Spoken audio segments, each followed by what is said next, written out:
This episode is brought to you by DistroKid. When you think about businesses that are selling through the roof, like Aloe or Allbirds, sure, you think about a great product, a cool brand, and great marketing. But an often overlooked secret is actually the businesses behind the business, making selling, and for shoppers, buying, simple. For millions of businesses, that business is Shopify. Nobody does online business better than Shopify. It's home of Shop Pay, the #1 checkout in the world. You can use it to boost conversions up to 50%, meaning way less carts going abandoned and way more sales going through to checkout. Sign up for your $1 per month trial period at shopify.com/income, all lowercase. Go to shopify.com/income to upgrade your selling today. That's shopify.com/income. Hey everybody, summer's officially here, so we thought we'd do something fun this week on Chris DeMakes a Podcast. As many of you may know, we have another podcast called The After Party, which is a fun show that I do with my producer, Chris Fafalius. We talk all about music history, our experiences in the world of music, we do some trivia, we have some laughs, and all in all, it's a great time. Members of our Patreon have access to these After Party episodes, and we've done hundreds of them now, and we release a new one every Monday as well. Well, every day this week, we're going to reach into the back catalog and put one of these classic episodes on the main feed, in hopes that, first and foremost, you enjoy it, and maybe you'll consider joining our Patreon at chrisdemakes.com. Your support at chrisdemakes.com allows us to continue making Chris DeMakes a Podcast, which is something we really hope to continue doing for a long time to come. Okay, so to start this week of After Parties, we're going back to episode 114, which we released to our supporters back on July 17th, 2023. This is a perfect episode to mark the start of summer. This is the hits and misses of the summer of 1983. Enjoy. Welcome to the after party, ready, set, let's go. Welcome to the after party, the show after the show. Learn a little something new, join us for the ride. Chris and Chris want all of you to know. The after party's where it's at, the show after the show. Well, hey friends, welcome to the After Party. Chris, what's shaking? Hey man, we're right in the thick of summer now. And so I thought that you and I should take a walk back to 40 years before the time we're recording this podcast, back to the summer of 1983, and talk about some cool songs from that summer. Love it. Love it. Let's do it. Yeah, so you were what, 9 or 10 years old at that time? Yeah, I was 9. I would have been 10 that September. Cool. Yeah, I was 3 years old, so I remember some of these songs, but I think it was kind of in retrospect. I don't know that I have any memories from when I was 3. I think I started having memories when I was 5 or 6 or so. But, if anything's going to bring back a memory, it's going to be music, so. For sure, yeah. So might be fun to take a look at this. Well, first thing I'm going to tell you right now, Chris, is we couldn't do an episode about all the #1 hits of the summer of 1983. You know why? Because it would be a 2-minute episode because there were only 2 songs for the entire summer of 1983 that were #1 songs. Can you take a guess as to what either of them might have been? Summer of 83. Both songs that you and I have talked about in depth at some point.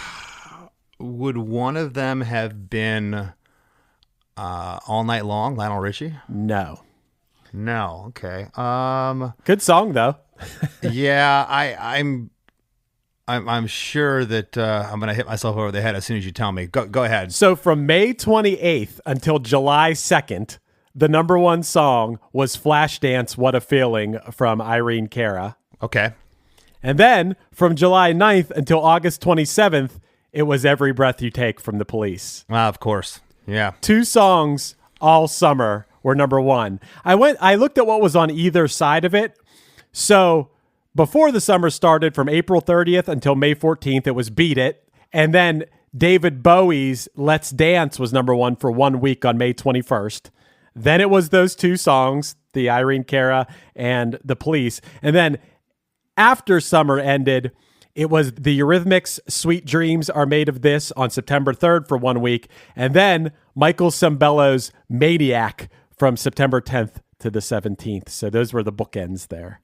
Yeah, and those were basically the soundtrack to that summer. All of those songs were played on my little AM FM clock radio that I had next to my bed. I heard every one of those songs blasting out of that 2-inch speaker. Okay, but I want to talk about some songs that weren't necessarily at the very top of the charts, but I thought were cool to talk about. Sure. One of them being a song that only reached number 17 on the Hot 100, which was surprising to me. I thought this would go higher, but the video was definitely played on MTV a lot, and it is what I believe one of the greatest one-hit wonders ever, Big Countries in a Big Country.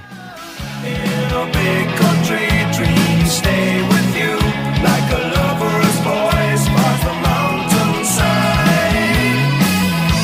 Stay alive. Now that I think about it, I guess that did come out in 83. For some reason, I thought that was a little bit later in the 80s. Interesting song. So good. Were Big Country, were they Scottish? Yes. Okay.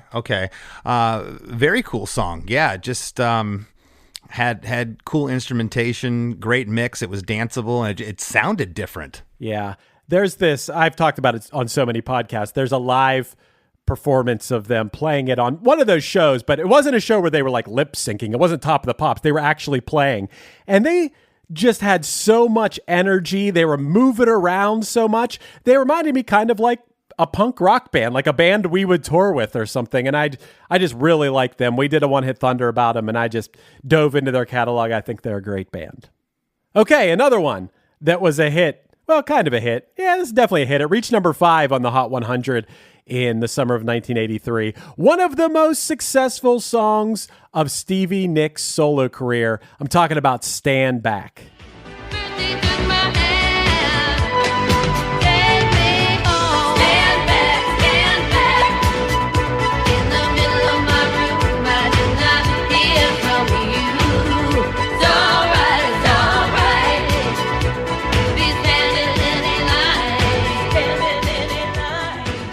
I think that was still off her Belladonna record, which was her first album, and that record came out in 81.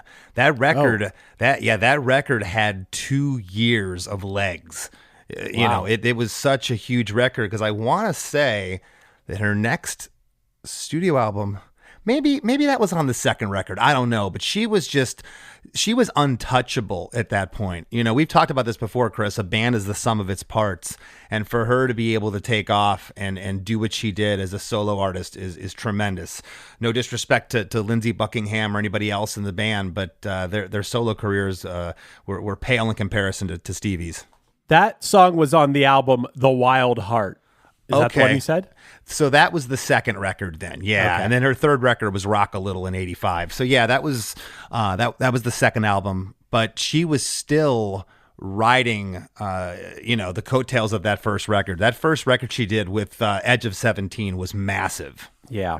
Hey, what's crazy about Stand Back is that she said the song was inspired by Prince's Little Red Corvette, which you can really hear in like the presentation of it. But I didn't know this.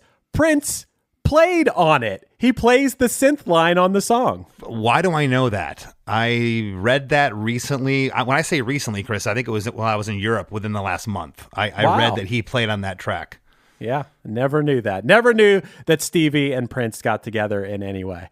Another song, now this song hit number 1 on the mainstream rock chart, but only number 16 on the Hot 100. Joe Elliott called the song a call to arms to hype up fans across the globe. I'm talking about Def Leppard's Rock of Ages.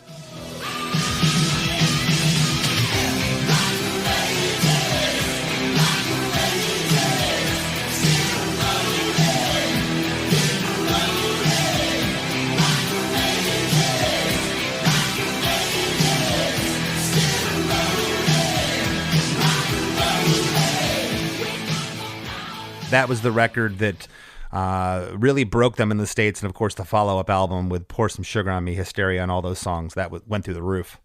I like some Def Leppard songs. I didn't really know this Rock of Ages song. And when I listened to it, I got to tell you, Chris, I thought this was a pretty terrible song. So you hadn't heard it before? I didn't really recognize this one, no. Yeah, this wasn't my favorite off the record. Photograph is on the same album, Pyromania, and there's a couple other tunes. I never really liked Rock of Ages. I thought it was kind of corny myself. I think it's kind of weird to have a song, like a rock and roll song, about the fact that I'm playing rock and roll right now. It just feels like you have nothing to say. You have absolutely nothing to say in that. I don't know. He called it a call to arms. I guess people liked that. Yeah, well, and for me to call something corny, I listen to Warrant, so yeah, true. Okay, another one. Now, this one wasn't really that popular, but I wanted to bring this one up because it was slightly popular in the summer of '83, and the fact that we had David Paich on the podcast. But Toto's "Waiting for Your Love" peaked at number 73. This song was written by vocalist Bobby Kimball and David Paich, and I thought it was a really cool song that I hadn't heard from Toto. It's on Toto 4 album. Yes. I think it was either the 4th or 5th single from the album, but I hadn't really heard this before, and I thought it was cool. I've been waiting for your love, and it's been here all the time, right in front of me. I've been sitting waiting for your love, and all the time it's been here right in front of me.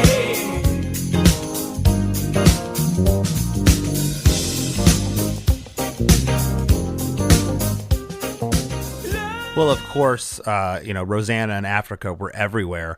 I don't remember this song. I wasn't really buying records yet at that time. My first record would have been around the summer of '83. I talked about that before. It was Quiet Riot's Mental Health was the first full-length album that I bought. So I don't remember the song. When I went and listened to it, though, man, I got like Earth, Wind, and Fire vibes from it. And it's just, it's amazing that, a bunch of white dudes could play in that kind of a groove. They, as we've talked about before, Toto is just phenomenal. All the players in that band, but a cool song. Yeah, I like that a lot. It was actually, I can correct myself, I know for sure now, it was the 5th single from the album. It went in this order: Rosanna, Africa, Make Believe, I Won't Hold You Back, and then Waiting for Your Love, this song. Pretty cool. Another one I wanted to talk to you about, Chris, which I don't think you knew this song. I didn't know this song. I feel like a bad Cure fan for not knowing this song. But it's the song The Walk, which was actually the band's first single to crack the UK's top 20. It didn't even crack the Hot 100 in the United States, but it peaked at number 32 on the dance chart. It was released when the band was briefly a duo. It was only Robert Smith and Lowell Tolhurst at that time. And this song really feels, when I hear it, it feels like 100% the inspiration for the band The Killers. Stood outside your door. We walked around the lake and woke up in the rain, and everyone turned over, troubled in their dreams again. I don't recall hearing this song back in the day. I've been to enough college parties back in the day. I heard that song. I didn't know it was The Cure. It's been a long time, but I did remember the hook. This next song that was popular in the summer of '83. Apparently, my parents have told me this was my favorite song when I was this age. I was very young, obviously, but they told me I loved this song. Hungry Like the Wolf from Duran Duran. It was actually released in the UK as a single in 1981, but it wasn't until June of 1983 that it was released in the United States. That's crazy. Yeah. 2 years later. In touch with the ground, I'm on the hunt, I'm after you. Smell like a sound, I'm lost in a crowd, and I'm hungry like the wolf. wasn't manufactured pop. It felt like it at the time. I remember not liking them. I thought they were too commercial as a 10-year-old kid. I've went back and absolutely loved their catalog. Those guys are all just rippers. They're just great players. They're great singers, great songwriters, but it didn't get any much more massive than that. Again, they weren't a prefab pop band like New Kids or anything, but they were a boy band essentially. I mean, every girl I knew in school had their poster on the wall. The song, this 2-year later released in the United States song, ended up going to number 3 on the Hot 100, and it became one of the most played videos on MTV. So, oh yeah, that's pretty wild. It's funny to think of Duran Duran as like Tiger Beat or something, like I don't think of that, but I guess they definitely were. I'm sure they were. I'm sure Wham was. I mean, yeah, New Kids is who I think of, or Backstreet Boys. Yeah, they were all the early 80s Tiger Beat. They were all over. Duran were them along with probably Wham and Boy George. They were the poster children for 80s, pop. Yeah. True. And maybe we'll get to some of those in a minute here. Another song that was popular in the summer of 83 was Bonnie Tyler's Total Eclipse of the Heart, which actually, I was like, how is this not a number 1 song? And then I looked. It did go to number 1, but in October. It was released in the summer of 83 and it ended up going to number 1. The song was written by Jim Steinman. I guess I'd heard that before, but didn't remember that.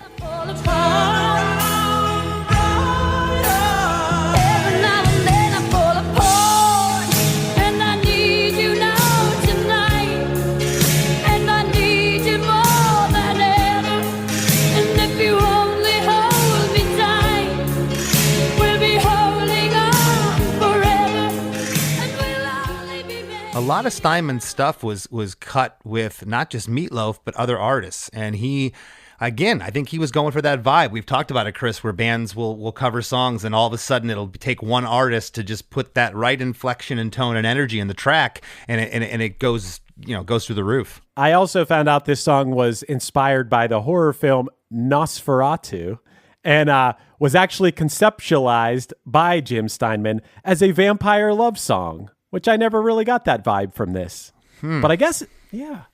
I mean, I guess a vampire could eclipse your heart in a way. I think Jim had given this song to Air Supply and they turned it down. Yeah, or Air Supply gave Bonnie Tyler a song. There was a song called Nothing at All. That was Air Supply, right? Out of Nothing at All? Yes. I think that Steinman wrote that for Bonnie, and they ended up doing it. So there was a lot of that going on, and it's funny. We've talked about this with Holly Knight, these song doctors we call them. They all know each other. Everyone, is always constantly looking for the next hit. Yeah. I also didn't know that on this Bonnie Tyler album, Max Weinberg and Roy Bittan, is that the guy's name? Roy Bittan of the E Street Band played on that album. As well as guitarist. Now, who's Rick Derringer? Who is that? Rick had his first breakout single was probably mid-'70s. It was called Rock and Roll Hoochie Coo. Of course I know that song. Yeah, that's Rick Derringer. Is it pronounced Derringer? Okay. Yeah, Derringer, Rick Derringer. Rick Derringer also guested on a Kiss record called Creatures of the Night in 1980. He was a session guy, but he had a solo career, and he was, would go and play on people's records and whatnot. Here's one that I didn't really put any notes because I'm sure you could tell me everything about it. This song, was released in the summer of 83. Iron Maiden's The Trooper.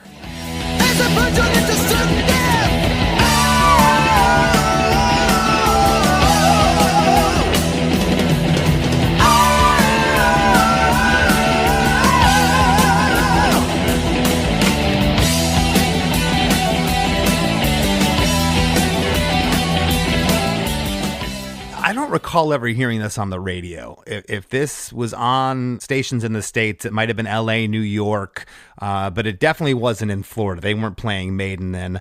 I may have first heard of Maiden around this time. Actually, I heard Number of the Beast in 82 from a cousin. But anyhow, great song, but I wouldn't consider that a hit. What was it on the charts? Well, I didn't get any chart numbers from this. I actually just picked and chose from a few articles that talked about cool songs from the summer of 83. It was released in the summer of 83. Yeah, Maiden is one of those bands that they're still out there. They're the embodiment of a band that had a vision from the get-go. They never stopped. They're still out there playing stadiums every summer. It's pretty cool. Hey, everybody, we'll be right back with the after party after a few words from our sponsors. Get your saddest songs together and get ready for a decidedly not sad time at Sad Song Summer Camp, July 15th through the 18th at Full Moon Resort in the Catskills. Join the Milk Carton Kids, Joe Henry, Paper Wings, and more for an unforgettable musical experience just 2.5 hours from New York City. Whether you're a songwriter or a fan, this all-inclusive retreat offers immersive classes, performances, and the chance to step beyond backstage. Every participant gets hands-on time with the artists to fine-tune their songwriting, plus immersive classes and evening performances in a stunning mountain setting. Spots are extremely limited. Learn more and register now at www.sadsongsummercamp.com/DeMakes. Looking to elevate your music career? DistroKid is a digital music distribution service that enables musicians to distribute their music to online stores and streaming platforms such as Spotify, Apple Music, YouTube Music, Amazon, Tidal, and many more. DistroKid collects earnings and payments, sending them to you, the artist. With DistroKid, artists unlock a world of possibilities. From easily paying collaborators with splits to securing your music with DistroLock, DistroKid covers all bases. Plus, you can promote your releases with Hyperfollow and create eye-catching visuals with the Spotify Canvas generator, all for free. But that's not all. Introducing the DistroKid app, now available on iOS and Android. Artists can manage their releases, view streaming stats, and withdraw earnings, all from the palm of their hand. And for those looking to perfect their sound, check out Mixia. With its simple interface and customizable mastering options, artists can make their music sound polished and professional within minutes. And don't forget about Instant Share, DistroKid's newest feature. Share large files securely with collaborators, producers, and more, ensuring your music streams at the highest quality. Ready to take your music to the next level? Download the DistroKid app and explore their suite of tools today. Plus, listeners can enjoy 30% off their first year by visiting distrokid.com/VIP/DeMakes. That's distrokid.com/VIP/DeMakes. I think you're on mute. Workday's starting to sound the same. I think you're on mute. Find something that sounds better for your career on LinkedIn. With LinkedIn Job Collections, you can browse curated collections by relevant industries and benefits, like flex PTO or hybrid workplaces, so you can find the right job for you. Get started at linkedin.com/jobs. Finding where you fit. LinkedIn knows how. This episode is brought to you by eBay. We all have that piece. The one that's so you've basically become known for it. And if you don't yet, fashionistas, you'll find it on eBay. That Miu Miu red leather bomber, the Custo Barcelona cowboy top, or that Patagonia fleece in the 2017 colorway. All these finds are all on eBay, along with millions of more main character pieces backed by authenticity guarantee. eBay is the place for pre-loved and vintage fashion. eBay, things people love. My day kicks off with a refreshing Celsius energy drink, then straight to the gym. Pre-K pickup, back home to meal prep. Time for my fire station shift. One more Celsius, gotta keep the lights on. When the 3-alarm hits, I'm ready. Celsius. Live, fit, go. Grab a cold, refreshing Celsius at your local retailer or locate now at Celsius.com. This episode is brought to you by State Farm. Knowing you could be saving money for the things you really want is a great feeling. Talk to a State Farm agent today to learn how you can choose to bundle and save with the Personal Price Plan. Like a good neighbor, State Farm is there. Prices are based on rating plans that vary by state. Coverage options are selected by the customer. Availability, amount of discounts and savings, and eligibility vary by state. It's the Smucker's Uncrustables podcast with your host, Uncrustables. Okay, today's guest is rough around the edges. Please welcome Crust. Thanks for having me. Today's topic, he's round with soft pillowy bread. Hey. Filled with delicious PB&J. Are you talking about yourself? And you can take him anywhere. Why'd you invite? And we are out of time. Are you really cutting me off? Uncrustables are the best part of the sandwich. Sorry, Crust. The spirit of innovation is deeply ingrained in America, and Google is helping Americans innovate in ways both big and small. The Air Force Research Laboratory is partnering with Google Cloud using AI to accelerate defense research for air, space, and cyberspace forces. This is a new era of American innovation. Find out more at g.co/American innovation. Hey there, travelers. Kaylee Cuoco here. Sorry to interrupt your music, great artist BT Dubs, but wouldn't you rather be there to hear it live? With Priceline, you can get out of your dreams and into your dream concert. They've got millions of travel deals to get you to that festival, gig, rave, sound bath, or sonic experience you've been dreaming of. Download the Priceline app today, and you can save up to 60% off hotels and up to 50% off flights. So don't just dream about that trip. Book it with Priceline. Go to your happy price, Priceline. If you went on a road trip and you didn't stop for a Big Mac or drop a crispy fry between the car seats or use your McDonald's bag as a placemat, then that wasn't a road trip. It was just a really long drive. Ba-da-ba-ba-ba. At participating McDonald's.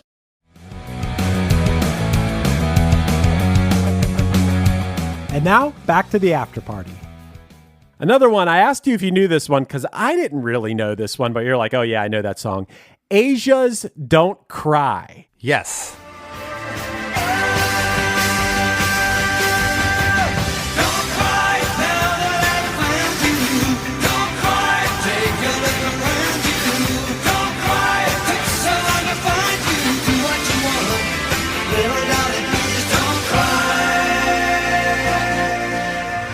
Yeah. Am I strange for not knowing this one? No, it wasn't a big hit, but I loved Asia. My dad had that first record with Heat of the Moment, and Only Time Will Tell. Yeah, that was the first record. This was on the second record that came out in '83, and it was a minor hit. It was on the radio, but yeah. I forgot about Heat of the Moment. So this song reached number 10 on the Hot 100, and it was Asia's only song to ever reach the top 20. So Heat of the Moment didn't even hit the top 20. That's pretty wild. It is wild. And again, I've talked to people about this before where there's songs that are hits regionally, in the Northeast. Jay Giles, for years, they were getting pounded in Detroit on the biggest station. They'd go play Cobo Hall in Detroit and sell it out and then go back to the East Coast and they'd be in clubs. Cobo Hall, we're talking 12, 15,000 tickets. They go back to the East and play to 600-700 people at a club in Jersey.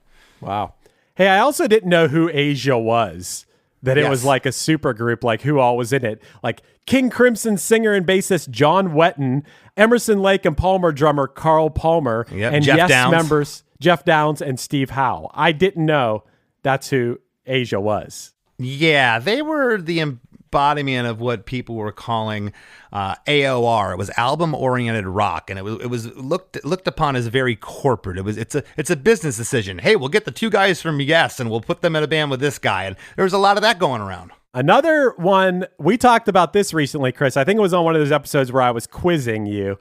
Talking Heads' Burning Down the House, which was the only top 10 hit of their career. And it was the lead single on the album Speaking in Tongues, which came out in July of 1983.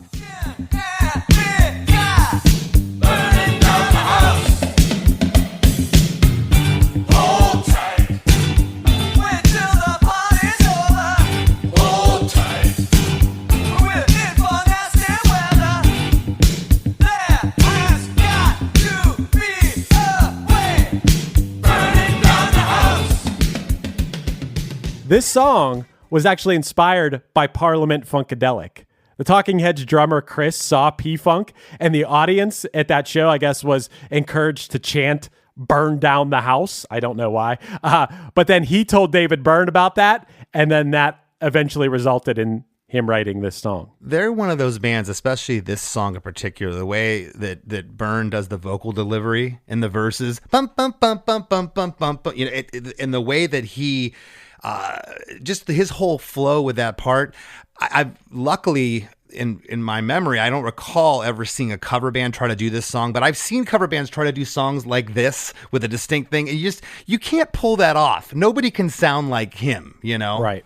Yep, he definitely has his own thing. And yeah, once again, I'm surprised that this is their biggest song and it was their only top 10 hit. Like I told you, I thought Once in a Lifetime would have been a popular song, but that really was like, didn't chart high at all. I think I remember it was like number 80 something. Like it never really went that high. Yeah, and then and she was that song. And She Was. Yeah, I thought that that would charted higher as well because that was a pretty big song. Hey, another one, you just mentioned them earlier, but Culture Club's I'll Tumble For Ya came out in the summer of 83. This was the third single from their debut album, Kissing to Be Clever. And Boy George said the song was about wanting to do anything to be the next big thing. He'd tumble for you if he could be the next big thing.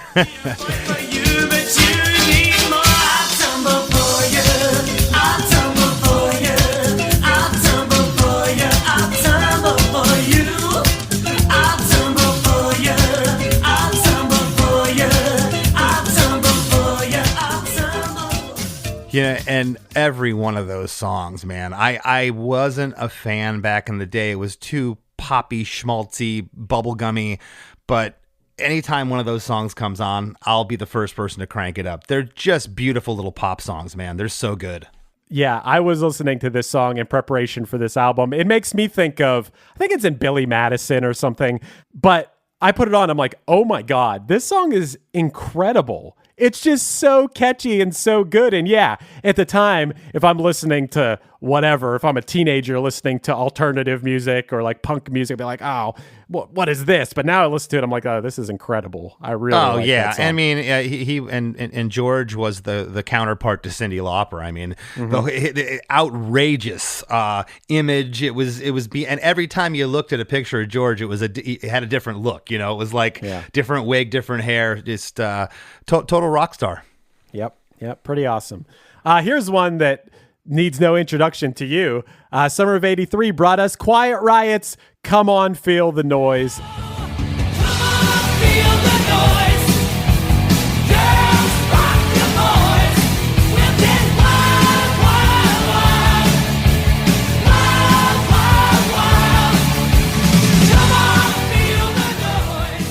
The song went to number 5 on the Hot 100, which was definitely really high for that style of music, I guess, right? Yeah, they were the first heavy metal band to go to number 1 on the U.S. charts with Metal Health. Wow. Yeah, I've talked about it before. I'll always have a soft spot for it. I don't actively seek out Metal Health on Spotify, or I don't go down the road and call Siri to play it or anything. So it hasn't aged well. How did they get away with having a song this high in the charts where "cum" is spelled C-U-M? How'd they get away with that? Well, that was a Slade thing. So Slade was an English band. The Quiet Riot, that's a cover, and Slade always spelled their songs really weird. Noise, Noize. That was how Quiet Riot spelled it. So I think they were just biting off the way that they spelled it. But yeah, I agree. I don't know if you'd get away with that these days. I want to write a song with the word "cum" in it. Yeah, although what do I know? WAP was a big song recently. Yeah, so true. I got a couple more for you here, Chris. Do you want to talk about some 80s Joel? Billy Joel's "Tell Her About It" was a hit in the summer of 83. It's from the An Innocent Man album, which was a tribute to doo-wop from the 50s and 60s. Yeah. The song's style was inspired by the Supremes, with Billy Joel envisioning himself as a male Diana Ross. And of course, this song was after he had recently started dating Christy Brinkley, and he said she was the inspiration for the lyrics. Tell her about it. Tell her all your crazy dreams. Let her know you need her. Let her know how much she means.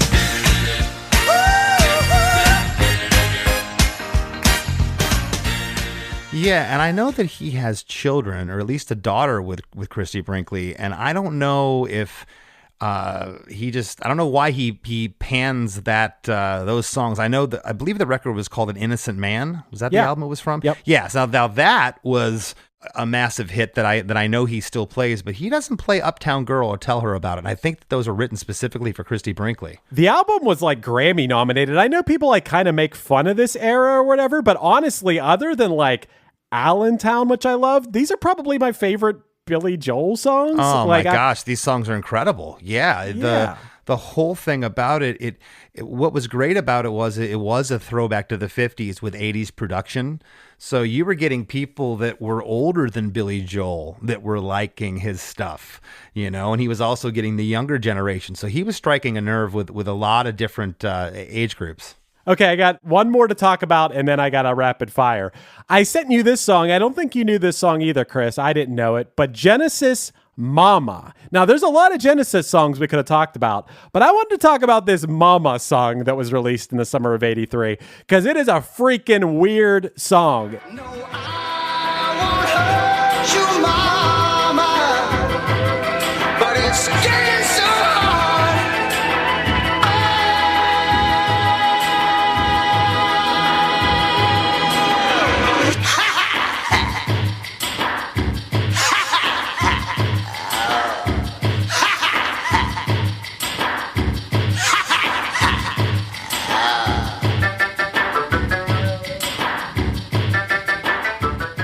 Phil Collins said this song was about a young teenager that's got a mother fixation with a prostitute that he just happened to meet in passing, and he has such a strong feeling for her and doesn't understand why she isn't interested in him. Wow. Well, I'll tell you, I don't know how I missed any Genesis. I heard anything that was on the radio from them, but much like that, the Toto track, Waiting for Your Love, I think it was called. This might not have been played where I was at, and I wasn't buying full Genesis records in the summer of '83. I don't remember this song. I was like, what?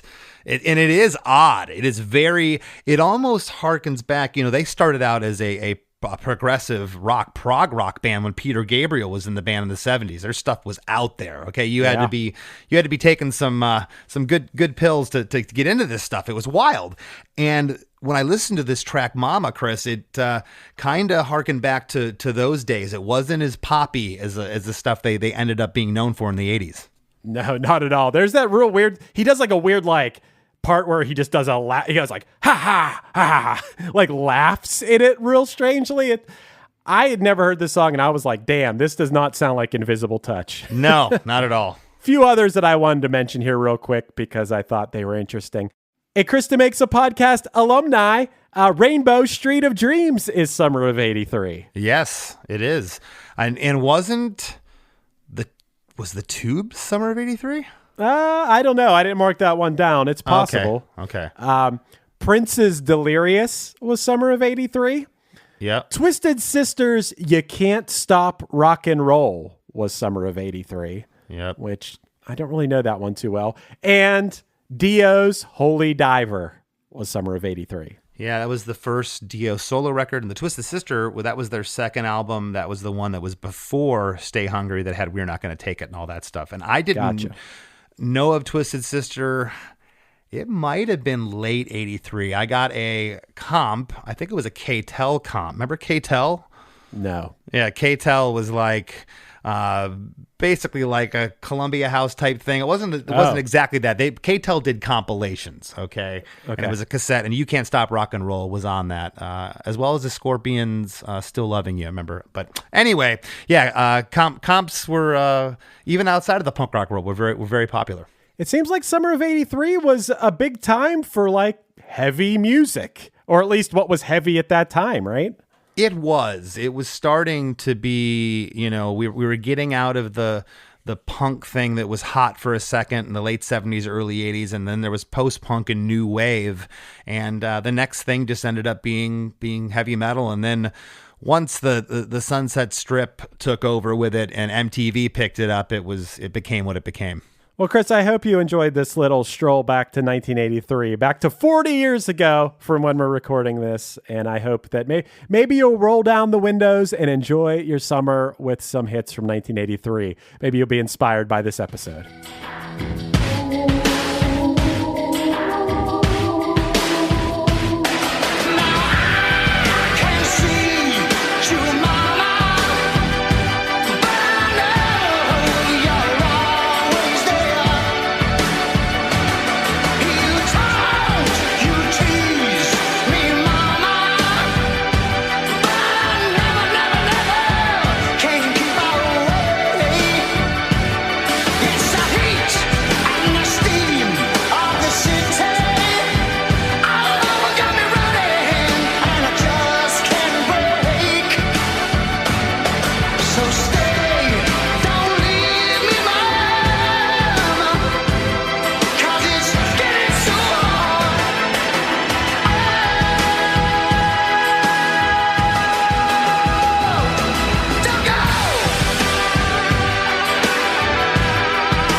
Hey everybody, it's Chris DeMakes, a podcast producer. Chris Fafalius here. Hey, we want to create the best overall listening experience possible for you. So we'd appreciate your feedback about the show. We want to learn more about you, the listener, and your interests to provide the best experience possible for you and our sponsors who support the show. So we're asking if you'd please go to theshowsurvey.com/Chris to take a very short anonymous survey. It would help us out a lot, and as a reward, survey participants will be entered into a drawing to win a $100 Amazon gift certificate. Again, that's theshowsurvey.com/Chris for the quick survey to help the show. Each week, we'll select a winner for participating in this. So if you don't mind, just take a few minutes and do it. Thanks, everybody. From a meeting at the office to a big first date, there's a lot of pressure to wear the right clothes for every event. But clothes don't make the man. So why stuff your closet with things that only work for some situations? With Mack Weldon, you can build a wardrobe that looks polished in any setting. Their clothing is understated and tells the world that you stay you wherever you go. They craft each piece by combining timeless style and modern performance materials. So you can stay looking good and feeling comfortable from morning to evening. No wardrobe changes required. Browse everything from summer-ready tech linen shorts and anti-odor polos to tailored sweats and crews for a night in. They can outfit you for anything, no matter what's on your agenda for the day. Go to MackWeldon.com and get 25% off your first order of $125 or more with promo code MACK25. That's MACKWELDON.com. Promo code MACK25.